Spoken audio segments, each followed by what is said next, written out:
Last video में दोस्तों हमने बात की थी कि कैंसर होता क्या है, और आज की वीडियो में हम ये जानेंगे कि आज की डेट में कैंसर इतना फैल क्यों गया, इतना कैंसर हो क्यों रहा है। लास्ट वीडियो था होता क्या है, आज होगा कि हो क्यों रहा है। इसके जितने भी रीज़न्स हैं, जितने भी कारण हैं, वो हमारे खुद के बनाए हुए हैं। जैसे कि पहला रीज़न हो गया हमारा टेफ्लॉन। आजकल थोड़े से पैसे लोगों के पास आ जाते हैं तो वो अपना स्टैंडर्ड, अपना लिविंग स्टाइल, लाइफ स्टाइल ऊंचा दिखाना चाहते हैं। तो स्टील के बर्तन में खाना बनाने में उनको शर्म आती है, तो टेफ्लॉन का पैन, टेफ्लॉन कढ़ाई ले जाते हैं, उसमें खाना बनाते हैं। और जब जब टेफ्लॉन में खाना बनता है, वो गर्म होता है, हीट होता है, वो अपना कुछ ना कुछ सब्सटेंस उसमें खाने में रिलीज़ करता है। उससे कैंसर आज की डेट में काफ़ी हो रहा है। उसके बाद हो गया एल्युमिनियम। एल्युमिनियम के बर्तन जो है हमारे देश के इतिहास में कभी थे नहीं इंडिया में। ये अंग्रेज़ जब आए तो उन्होंने हमारे देश के स्वतंत्रता सेनानियों के जो कैदी बनाया, उनको वो लोग एल्युमिनियम के बर्तन में खाना देते थे। आप समझ सकते हैं वो तब खाना दे रहे थे, क्योंकि एल्युमिनियम के बर्तन बहुत बड़ा रीज़न है आज की डेट में लोगों को जो कैंसर हो रहा है। पहले हमारे घरों में तांबे के, पीतल के बर्तन हुआ करते थे, लोहे के होते थे। अब लोहे के आज भी हैं कहीं कहीं, लेकिन पहले मेजरली जो है तांबा, पीतल, लोहा हुआ करता था। अब उसकी जगह एल्युमिनियम ने ले ली है और टेफ्लॉन ने। तो आपको एल्युमिनियम के बर्तन से परहेज़ करना चाहिए। आजकल कुकर भी आते हैं, वो इनर लेयर जो होगी स्टील होगी, आउटर पे उसके एल्युमिनियम होगा, फिर उसके बाहर स्टील रहेगा। तो हीटिंग भी वो बहुत सही देता है और खाना भी हमारा फ्रेश रहता है, अच्छा रहता है, बिना किसी रिएक्शन के। उसके बाद थर्ड नंबर जो हमारा जाता है वो हो जाता है प्लास्टिक। आजकल लोग बहुत फैमिलियों में देखता हूँ टिफ़िन दे रहे हैं, प्लास्टिक का टिफ़िन। कुछ भी चीज़ हुई, घर में बाउल वोल रखे हैं प्लास्टिक के। अब उसमें क्या होता है, जैसे हमने उस प्लास्टिक के साथ उसमें कुछ भी गर्म चीज़ दी, वो रिएक्शन करता है और उसमें से केमिकल निकलता है, उसका मुझे अभी नाम नहीं याद आ रहा है। वो जो केमिकल होता है ना दोस्तों, वो कैंसर कारक होता है और मेजरली होता है। एक बार मैं अभी कुछ दिन पहले पढ़ा था, एक एम्स के डॉक्टर, उन्होंने भी कहा था कि लोग जो आजकल चाय पीते हैं प्लास्टिक के कप में, उससे जब गर्म चाय उसमें जाती है वो भी अपना केमिकल रिलीज़ करता है और वो कैंसर कारक है। कैंसर इसीलिए बहुत ज़्यादा बढ़ गया है आज की डेट में। प्लास्टिक मेन रीज़न है, एल्युमिनियम के साथ साथ। फिर फोर्थ पे हम आ जाते हैं, चौथी बात, वो है एल्युमिनियम फॉइल। मुझे याद है मैं छोटे में था, मेरी मम्मी जो है घर में रोटियां बनाती थी तो वो कपड़े में उसको लपेट के रखा करती थी। सूती कपड़ा होता था, 2-3 कपड़े रहते थे, हमेशा एक कपड़े में रख के अगले दिन दूसरे की धुलाई जाती थी। लेकिन आजकल क्या है, एल्युमिनियम फॉइल चाहिए भैया हमको, बाकी लोगों से ऊपर नहीं दिखना, इसलिए एल्युमिनियम फॉइल चाहिए। एल्युमिनियम फॉइल में जब आप बच्चे को टिफ़िन में रैप करके रोटियां, पराठे दे रहे हैं, उसका साइड इफ़ेक्ट ये होता है कि एल्युमिनियम के जो कंपाउंड आपके रोटी में आ रहे हैं, उससे बच्चों को ब्रेन डेवलपमेंट में, उनके मानसिक विकास में बहुत ज़्यादा बाधा होती है और कैंसर तो होता ही है। उसके बाद हमारा आता है बात पेस्टिसाइड्स की। पहले लोग खेती जो थी वो नॉर्मली गेहूँ तो होता नहीं था, चावल भी नहीं होता था। ये तो जब हरित क्रांति आई उसके बाद हुआ। तो पहले लोग ज्वार, बाजरा, जौ, इन्हीं सब का सेवन करते थे और ये बिना खाद के, बिना पेस्टिसाइड्स के ये हो जाया करती थी। आज की डेट में आपको पता ही है कितना पेस्टिसाइड्स यूज़ हो रहा है, और वो जब मिट्टी में जा रहा है तो पेड़ पौधे भी उसको एब्जॉर्ब कर रहे हैं पानी के साथ, तो कैंसर तो होना ही होना है। और पंजाब का एक विलेज ऐसा है जहाँ पे 60 to 70% लोगों को कैंसर है। क्यों है? इसी पेस्टिसाइड्स की वजह से, क्योंकि पंजाब में गेहूं का उत्पादन बहुत होता है और उस गेहूं का उत्पादन करने के लिए वो लोग बहुत खाद का प्रयोग करते हैं, और उसकी वजह से, कीटनाशक के प्रयोग से, वो पानी जो है उनका पानी तक उस केमिकल से तृप्त हो चुका है। तो वो लोग जब पीते हैं तो केमिकल शरीर में जा रहा है, उससे कैंसर होगा। और जो बहुत बड़े घर के किसान हैं वो क्या करते हैं, वो जो गेहूं अपना पैदा कर रहे हैं पंजाब में, उसको तो बेच देते हैं और अपने खाने का गेहूं एमपी से मंगवाते हैं, क्योंकि एमपी में अच्छा गेहूं होता है, जैविक गेहूं मिलता है वहाँ पे। उसके बाद हमारी बात आ जाती है मोबाइल की, जिसमें हम लोग 24 घंटे से लगे रहते हैं। पहले लैंडलाइन आया करता था, वो बहुत बढ़िया था। उसके बाद हमारा बटन वाला फीचर फ़ोन आया, उसमें इतनी रेडिएशन की प्रॉब्लम नहीं होती थी क्योंकि वो 2G था, सिर्फ कॉलिंग के लिए था। उसके बाद जितने हमारे 3G 4G 5G आ रहे हैं तो वो जितने G बढ़ रहे हैं उतना हमारे रेडिएशन भी बढ़ता जा रहा है।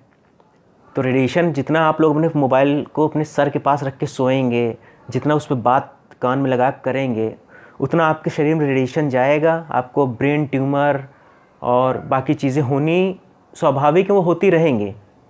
और मोबाइल जो है अगर वो 20% से नीचे आ गई उसकी बैटरी और तब आप बात करें तो उसकी रेडिएशन बहुत ज़्यादा बढ़ जाती है। आपने अगर मोबाइल में अपना चार्जर लगा रखा है, उसके बाद आप उससे बात कर रहे हैं, तो उस टाइम तो उसकी रेडिएशन कहते हैं बहुत कई गुना बढ़ जाती है, 10 गुना तक बढ़ जाती है। तो मोबाइल से दूर रहें। बात करनी है तो ईयरफोन लगाएं, आजकल ब्लूटूथ भी आ गया है। मान लीजिए वायर्ड नहीं यूज़ कर सकते सब लोग लेकिन ब्लूटूथ है, उसको आप यूज़ कीजिए। फिर आ जाता है हमारा लाइफस्टाइल। अब हम लोगों का लाइफस्टाइल क्या हो गया है कि हम लोगों को मतलब बहुत कुछ ऐसा एक्स्ट्रा ऑर्डिनरी खाना है, बर्गर खाना है, पिज़्ज़ा खाना है। भैया उसने तो पिज़्ज़ा खाया, हम पराठा खा रहे हैं, हम उससे छोटे दिखेंगे। तो जितना आप अपने शरीर में रिफ़ाइंड, जिन प्रोडक्ट्स के नाम के पहले रिफ़ाइंड लग रहा है उनको आप लेंगे, उनको इनटेक करेंगे तो कैंसर होना बहुत ज़्यादा बढ़ेगा ही बढ़ेगा। जिसमें आपका रिफ़ाइंड सॉल्ट आ जाता है, फिर आ जाता है रिफ़ाइंड फ्लावर जिसको मैदा कहते हैं, फिर आपका आ जाता है रिफ़ाइंड ऑयल जिसको हम रिफ़ाइंड तेल जो आज हर घर में इस्तेमाल होता है। उसके बाद आ जाता है हमारा रिफ़ाइंड शुगर जिसको हम चीनी कहते हैं। ये 4 चीज़ें जो हैं इनसे कैंसर बहुत बढ़ चुका है। मुझे याद है हम छोटे थे तब हमारे यहाँ पीली सरसों जो थी उसके तेल के सब पूड़ियाँ उड़ियाँ छनती थी। रिफ़ाइंड आया, धीरे धीरे उसने पूरे मार्केट पे कब्ज़ा कर लिया। बल्कि इससे बेटर तो डालडा हुआ करता था। डालडा जो था वनस्पति घी जिसे बोलते हैं, उसकी दिक्कत ये थी कि वो शरीर में फ़ैट इकट्ठा करता था। तो जो लोग फिज़िकल वर्क करते थे उनको उससे कोई दिक्कत नहीं थी। तो आजकल ट्रांस फैट फ्री वनस्पति घी आता है, आप उसको इस्तेमाल करें। क्योंकि जो रिफाइंड ऑयल होता है उसमें कोई तत्व नहीं होता, सारे तत्व उसके केमिकल प्रोसेसिंग से निकाल दिए गए हैं। सिर्फ आपको एक लिक्विड पकड़ा दिया गया है जिसमें कोई चिकनाहट, तेल में जो चिकनाहट होती है वही उसकी सारी प्रॉपर्टी होती है, उसका प्रोटीन, उसके सारे क्वांटिटी, उसकी हर अच्छी चीज़ उसी में होती है। वो निकाली उठा है, उसमें कोई महक नहीं है, सिर्फ आपको समझ लीजिए एक पानी जैसा पदार्थ पकड़ा दिया गया है। तो इससे कैंसर होता है। तो मैंने जैसे बताया, और पहले था घरों में, हमारे गाँव में वैसे घरों में वो बड़े बड़े टुकड़े आते थे नमक के, नमक की डलियाँ बोलते हैं शायद, वो नमक यूज़ हुआ कर किया जाता था। दाल डल रही है, सबको पता है 4 या 5 पीस उठा के डाल दो, वो नमक बेस्ट हुआ करता था। अब आ गया रिफ़ाइंड। वो कैसे रिफ़ाइंड हो रहा है भगवान जाने। उसके बाद उसमें ऊपर से 2-3 चीज़ें मिला दी जाती हैं। तो ये हो गया। इसके बाद आते हैं जो रीज़न है वो है हमारा ब्यूटी प्रोडक्ट्स। आजकल सबको सनस्क्रीन लगानी है और गोरे होने की क्रीम लगानी है। तो अब जितनी गोरे होने की क्रीम लगाएंगे ना वो सब कैंसर कारक हैं, उनसे कैंसर होना ही होना है। जैसे मैं कुछ के नाम ले लूँ, मैं गांव में देखता हूँ, गांव में लड़कियां जो थोड़ा सांवली हैं वो मेलाज नाम की कोई क्रीम आती है, उसको लगाती हूँ। उनका लगता है जैसे किसी ने स्किन जो है एकदम किसी चीज़ से स्क्रब कर दिया, एकदम लाल लाल निकल जाता है। तो ब्यूटी प्रोडक्ट्स जो हैं, और जबकि शैम्पू बहुत करते हैं, शैम्पू में भी वही वो रहता है आपका केमिकल। शैम्पू हो गया, ब्यूटी प्रोडक्ट्स हो गए, फेस क्रीम हो गई, जितने आप मॉइस्चराइज़र लगाते हैं, तो वो सब जो प्रोडक्ट्स हैं ये सब आपके कैंसर कारक हैं, इनसे होना ही होना है। इसीलिए कैंसर आज की डेट में बढ़ गया है। 10 साल पहले तक कैंसर इतना नहीं था। उसके बाद जो नेक्स्ट चीज़ है वो आपका है तम्बाकू का सेवन, दारू का सेवन, इससे कैंसर होता ही होता है। तो आज की बात नहीं है, तो मुझे लग रहा है 10 साल 15 साल पहले से DD1 DD नेशनल पे इसका प्रचार आया करता था। तो कैंसर से दूर रहिए। जो सुरती खैनी आजकल के बच्चे मुंह में कोने में घुसेड़ लेते हैं, जो आप लोग कोल्ड ड्रिंक वगैरह पीते हैं और जो चिप्स खाते हैं, जितने प्रोसेस्ड फूड खाएंगे हो गए, क्योंकि वो सब रिफाइंड डला हुआ, refined sugar, refined oil, refined नमक है। फिर जो कारण आपका कैंसर का वो है जेनेटिक भी होता है, क्योंकि अगर आपके परिवार में रहा है इसका इतिहास तो होगा। जैसे BP शुगर भी आजकल जेनेटिक हो गई है, वो भी कारण है। और तो इन सब चीज़ों से आप बचे रहिए। आप बचे रहेंगे, थोड़ा सुधार कीजिए अपने जीवन शैली में। सरसों का तेल खाने में क्या बुराई है? हाँ, थोड़ा सा सरसों का तेल 2 बूंद लगा के चेहरे पर लगाने में हमारा क्या जा रहा है? मैं तो लगाता हूँ। मैं मुझे 4-5 साल हो गए। मैं पहले लैक्टोकैलामाइन लगाया करता था, मैंने छोड़ दिया। मैं कुछ नहीं लगाता हूँ। 4 दाने निकले, फिटकरी रगड़ लिए मैंने। बाकी जो मेरा ऑयल बना रखा है मैंने जो बालों के लिए, उसमें नेचुरल चीज़ें हैं, उसकी 2 बूंद लेता हूँ मैं, अपने पूरे फेस पे लगा लेता हूँ। तो ये सब चीज़ें आप करिए। चोकर वाला आटा खाइए। चोकर, उसके लिए मोटी स्टील की छन्नी आती है, मोटी जाली की, उसका यूज़ कीजिए।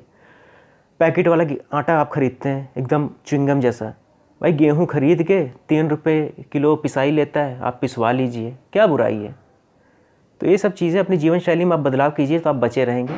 और जैसा पिछले वीडियो में बताया था कैंसर क्या है, आज की वीडियो में बता रहा हूँ कैंसर होता क्यों है। नेक्स्ट वीडियो में बताऊँगा इससे हम बचें कैसे, और उसकी अगली वीडियो में इसके ट्रीटमेंट पे बात होगी। तो हमारे साथ आप जुड़े रहिए।